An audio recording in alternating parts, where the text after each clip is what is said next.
Толстозаденький фросянчик не может вылезти. Вот ты фросянчик.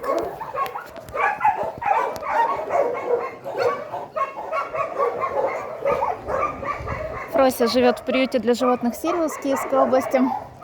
Но живет на свободном выгуле, в отличие от остальных собак. Маня тоже на свободном. Так что им, конечно, повезло побольше сейчас. Маня, фросянчик.